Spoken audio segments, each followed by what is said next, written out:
What's going on, Orlando Magic fans? Welcome to the Postgame Live presented by Rock'em. Jonathan here tonight, your host, your Orlando Magic, with the 120 to 1-0, not 103, 105. What a rookie. I was watching the end of that game. It was 105. Final score ended up being 120 to 105. Fixed that here on the broadcast. Thank you guys so much for tuning in to the Postgame Live. This game got a little bit closer towards the end than it really should have been, although it was never really in doubt. Magic led by 30 early in the fourth quarter. And then we saw some weird things happen. Jonathan Isaac playing in kind of like garbage minutes. Didn't play the first 3.5 quarters-ish 3.5 quarters. And then we see him early in that fourth quarter play like 7 minutes, up by 30, before Mac McClung made his season debut for the Orlando Magic in this one. If I recall correctly, did he play in garbage time another game? I don't remember. Doesn't really feel like it definitely hasn't gotten a lot of rotation minutes here early in the year. But yeah, we're not going crazy about this one. You know, this doesn't feel like winning the NBA Finals. This is just quite frankly like win a game that you should win it going away, which the Magic were able to do in this one.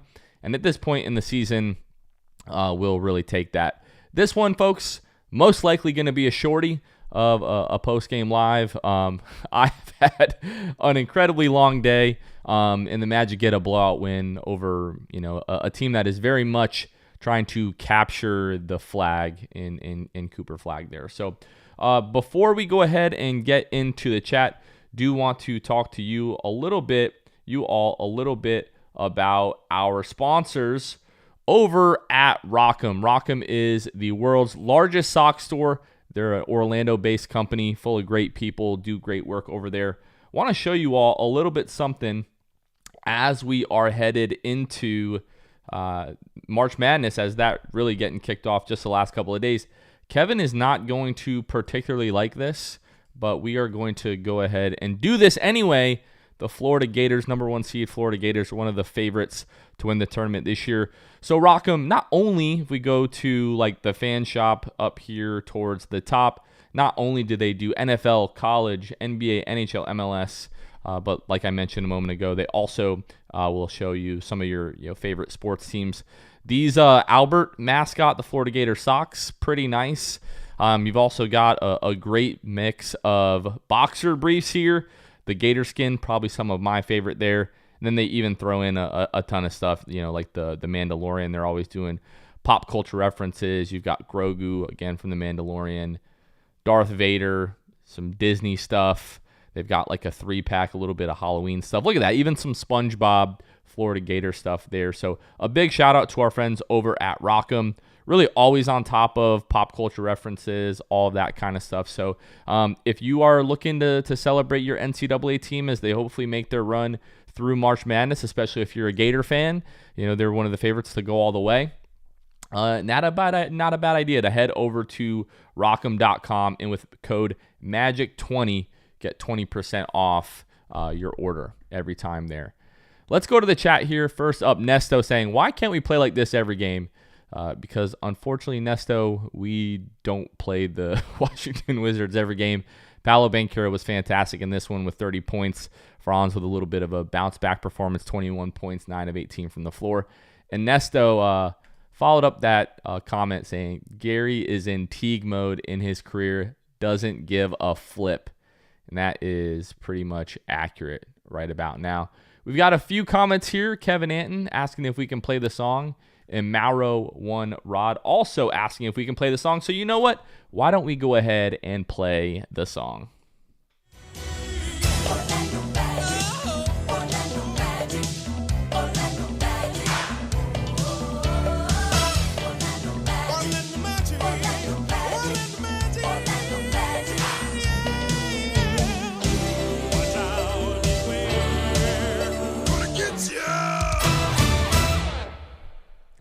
Always good to play the song. Luis Rosario.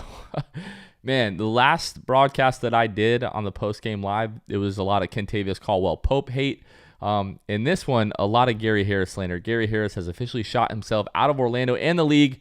Who wants a three-point shooter that can't shoot three-pointers? A little bit of a problem there. Janine, best part of getting home later tonight will be listening to this postgame live and hearing the song Let's Go Magic a big shout out to Janine. Really appreciate you always checking in and hanging out here.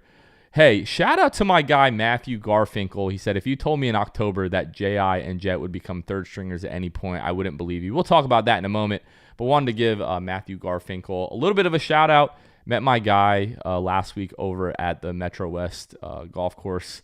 Really great course. Nice meeting you, Matthew, and thanks for always listening.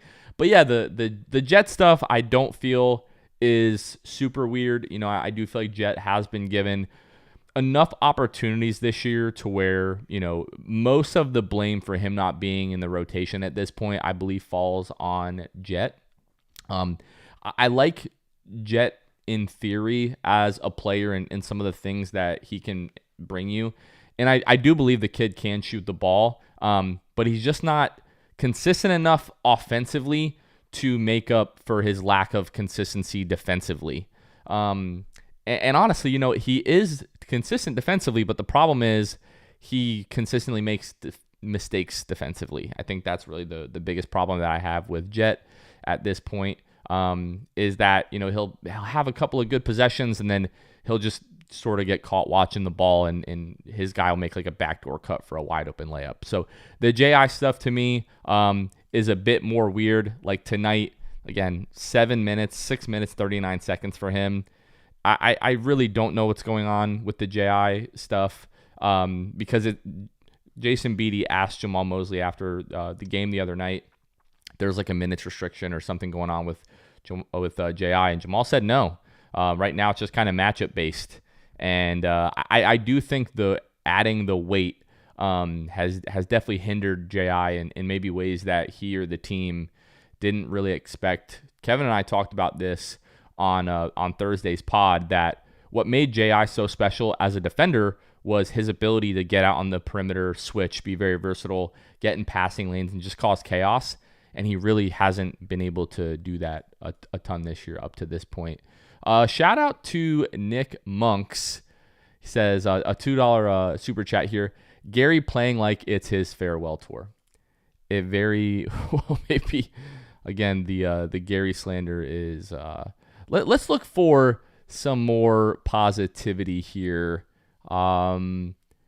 Luis Rosario said, "Who had the better jam hot chicken jam of the game? Wendell in the first quarter or Paolo in the third quarter?" Wendell's definitely is a candidate, an early candidate for Jam Hot Chicken Jam of the Week, as well as the Paolo one. Pick your poison. Both of those guys played really well tonight. Wendell's been very, very, very solid as of late, and that's been awesome to see. David Erickson asks, "Wait, did we just get good again, or are they that bad?" I don't. And Keon right here, they are bad. Keon's response just right below David Erickson. They are bad. The Magic are playing a little bit better as of late. We talked on the last pod how they're not getting blown out every night like they were before. But right here, we looked like a team that knew how to play ball tonight. And against a bad opponent, that's kind of what you get. Majestic Beast says, "Great win, guys, but it was Washington." And Luis Rosario says, "That game was an optical illusion." And Quentin says, "Winning a game versus Washington is like playing against a toddler." Yeah, probably a little bit of that. Adam Landon says, "Whoa, Jonathan, what's up? We'll take a win whenever right now." What's up, man? Appreciate you tuning in. Appreciate you listening.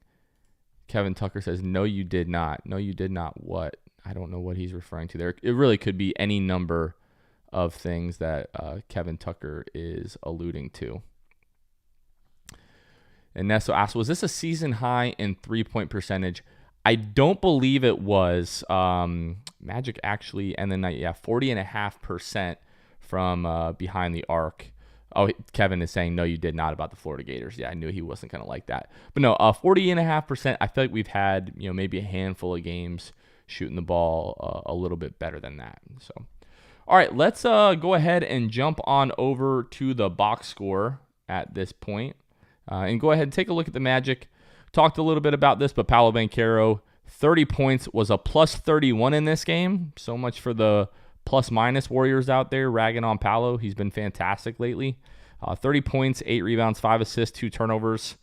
With a guy that has the ball in his hands as much as he does, touches the ball every single possession for 30 minutes, and he has 2 turnovers in a game, we'll take that. Franz with a little bit of a bounce back performance. He's been in a little bit of a shooting slump as of late. 21 points in this one, 9 of 18, 50% from the floor. Did knock down a 3 in this one, 2 of 2 at the free throw line. Added 8 rebounds, 5 assists, just like Paolo. Franz and Paolo, man, they're such underrated ball handlers and playmakers and passers. 5 assists out of those guys. Like, you could go back through, most of the games this year and see that they should potentially have about double the assists that they have in a given night if guys were just able to knock down shots. And the fact that both of those guys have such high usage rates, the fact that they both average, right there 4 or 5 assists a game, in my opinion, is pretty impressive. And Wendell Carter Jr., really, really good game. Had a really solid first quarter especially, but ends with 16 points, 12 rebounds. This is what you need from Wendell at this point. He said going into the last 26 games of the season that these last 26 games were probably the most important of his career. David Steele mentioned tonight on the broadcast, I think this is like Wendell's 52nd, I think he said, consecutive game since coming back from injury in the beginning of the year. And him staying healthy and him being able to play at the level that he has the past 26 games has been pretty big. Shout out to KCP, Corey Joseph coming into the game in the starting lineup, knocking down some big threes, 11 points for each one of those guys. Anthony Black, really solid game, 13 points, 6 rebounds, 6 assists, 5 of 7. AB's been more aggressive lately, especially offensively. We really, really need that. And then shout out to Gary Harris, 11 minutes. Not a total offer, 0 points, but had 2 rebounds, no assists, no steals, no blocks. 0 of 4 from behind the arc. Tristan with a good game, 9 points, 20 minutes in this one, 4 of 9 from the floor. 1 of 4 from behind the arc, but added 5 rebounds and an assist. Had a couple of good plays tonight. But yeah, this was just really weird. Goga Batadze, J.I., both 6.5 minutes. Just definitely interesting. And then Jet Howard, 8 minutes, 40 seconds in this one. And Mac McClung played like the last 5 minutes and 21 seconds. Yeah, Wizards, not a very good team, but shot the ball really well tonight from behind the arc, 17 of 39. I want to say they started like 7 of 11 from deep and then cooled off as the game went on. That kind of early hot shooting is really what kept them in the game. Alex Sarr, the rookie, 19 points, 10 rebounds. And then Jordan Poole, 18 points for them as well. And Tristan Vukjevic, David Steele kept tripping me out during that game, pronouncing his name as Vucevic. Obviously, throwback to our boy Vooch. This guy is Vuk, I guess is how you would pronounce that nickname, but 17 points off the bench. And AJ Johnson, 14 points in 22 minutes. I kind of like his game, but AJ Johnson quite literally looks like he is 12 years old. Okay, let's go back a little bit to the chat here. Understandably, late in the season, it doesn't feel like the Magic are playing for much at this point in the year. And we're kind of noticing that in terms of like just people talking about the team and just all over the place.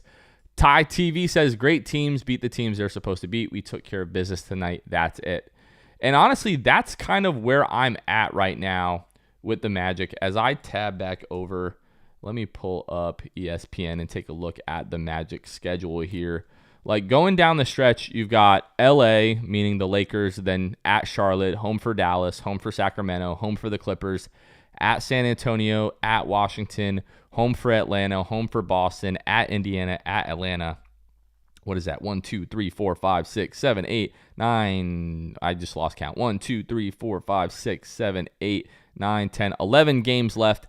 It feels like you've got to go 7-4, 6-5 in that stretch. Like you have to win all the games that you should win, especially those 2 Atlanta games, and probably steal one against the Lakers or the Clippers or maybe Boston or Indiana. Who knows? Doesn't feel super likely that will happen, but starting with tonight and getting a win, like you said, tie against a team that you should, is definitely a must. Luis Rosario says, finally a 13-0 run in the third quarter opened up for us, yes, instead of the other team, but then Washington kind of, repaid the favor there in the fourth as we got into further, into that fourth. Captain Turk says, Jonathan, your thoughts on Anthony Black? Do you think he has emotionally matured throughout the year, and based off current performance, would you keep or trade him? So my thing with AB, has he emotionally matured? I would say probably. I mean, you would hope so for a guy in his second year. I think that he has probably, there haven't been as many stretches obviously this year as last year when he hasn't really been in the rotation, but the fact that he's been, in the second unit and then kind of in the first unit for a little bit and then back to the second unit, and the Magic have been kind of changing how they're using him at times. I'm sure that's been frustrating for him to deal with. Based off of his current performance, where I'm at with Anthony Black is I like the player. I love the potential that he has. I love the flashes that he shows, but he just has to do it more consistently. I was actually talking with someone tonight about Anthony Black and kind of comparing him to Jalen Suggs' first 2 years. And to me, Jalen struggled immensely offensively the first couple of years, but the thing that you knew you could depend on with Jalen in his first couple of years was that he was going to bring that defensive energy every single night. And not only the energy, but he was just already borderline an elite defender, like an elite perimeter defender in his first year, and especially in his second year. And you just knew that he was going to be able to create havoc no matter the matchup, no matter what was happening, and was going to make winning plays and make an impact. AB is capable of doing that every single night. We just haven't seen it consistently enough. So that's the issue that I have right now with AB. Would I keep or trade him? I would keep AB unless it was in a deal that just like really blew you away, where you couldn't make it happen without moving off of AB. We've got another super chat from our guy Nick Monks. Really appreciate that again. Said, refreshing seeing the Midi Maestro P5 rare style. Paolo was so freaking good tonight, like getting to the rim, hitting the mid-range, the step backs. The guy just like really has it all going since the All-Star break. Thanks again for that super chat. David T asks, would we be interested in getting Jordan Poole? That's something that I kind of struggle with, a player like Jordan Poole. I don't know if he fits what the Magic are looking for in terms of like a locker room fit and kind of his demeanor or his style of play, not really known for being a defender. But I do think at some point the Magic are going to have to, break out of this like strong preference that they have. The thing that scares me away from Jordan Poole is just the amount of money that he makes. He would, in terms of those types of guys, I don't think he would be like my top 3 or 4 choices. But would he help this team offensively? Kind of hard to argue that, that he wouldn't be. Going to Washington, I think he was given a little bit too much responsibility. It seemed like they kind of signed him that they thought he could be like a 1A, 1B kind of guy. And I think we all kind of understand at this point that he's very clearly not that. Ricky Garcia says, I hope the Magic beat the Lakers on Monday. The Magic better beat the Lakers on Monday. Because like if you schedule a guy's Hall of Fame, like Magic Hall of Fame ceremony, you have to win the game. Like when we inducted Shaq, or not inducted Shaq, but when we retired Shaq's jersey and then you get blown out on TNT by the Oklahoma City Thunder, just not really great vibes. And I don't want a repeat of that. There are going to be Lakers fans there in attendance that don't even remember Dwight being in a Magic jersey. They're only going to remember him being in a Lakers jersey because half of them like only became Lakers fans like 5 years ago, and that just kind of always happens, especially now, that they've got Luka. So yeah, they're going to have a heavy presence in the building, and hopefully they can just find a way to win that game. That would be huge. Philip Philogene says, excellent bounce back win by the Magic team tonight. Massive, massive win. Maybe not the best opponent, but again, just one that you needed to win. And David T adds, Powell and Franz are perfect to run the pick and roll with. We just need a point guard who can run it. I've been impressed by Corey Joseph, guys. I know we talked about him, knocking down some threes tonight, 11 points in the starting lineup. Paolo talked before the game. He just has a calming presence out there, helps facilitate the offense, sets the pace. Paolo talked last offseason about wanting a real point guard, in the lineup, and they tried to have Jalen Suggs be that. Jalen and Paolo just didn't end up playing a ton of games together this year, so we didn't really get to see that come to fruition. But I think this is kind of what, Paolo is envisioning. Just a guy that can free him up for a couple of possessions at a time, and the offense doesn't just have to come to a massive halt. And, he can get a little bit of a breather and then get the ball back and continue to kill it. LGF223 says, I can't remember the last time we cruised like that. Hopefully they click at the right time. Yeah, the last time that we cruised like that, I mean, the New Orleans game kind of, that got to what, like 17, 18, in the final minutes before the Magic were able to close that out. But you're right, LGF. There have not been a ton of games lately where we're just cruising to wins. Ty TV says, WCJ has been playing better lately, it seems like. Would 100% agree with that. And Adam Landon says, I'm still bewildered that we were unbeatable at home and now we are winning more on the road. That's a good question. We're going to take a look at the standings in just a minute here. 18-17 at home, so still a winning record at home. And you are now 15-21 on the road. So I think that, how bad were we on the road last year? Last year, we won 18 road games. So as rough as this season has been, the Magic are actually going to have a chance to have a better away record than they did last year somehow. And then Quentin adds, if I can get that to show up here, remember, Dwight won a chip in Lake Buena Vista, not Orlando. And Armin, one of our patrons, longtime patrons, friend of the show, says, always great catching a win in person. Paolo in his bag tonight. He honestly really, really, truly was. Okay, folks, let's go ahead, and we've taken a look at the box score already. Let's go back and take a look at the standings here.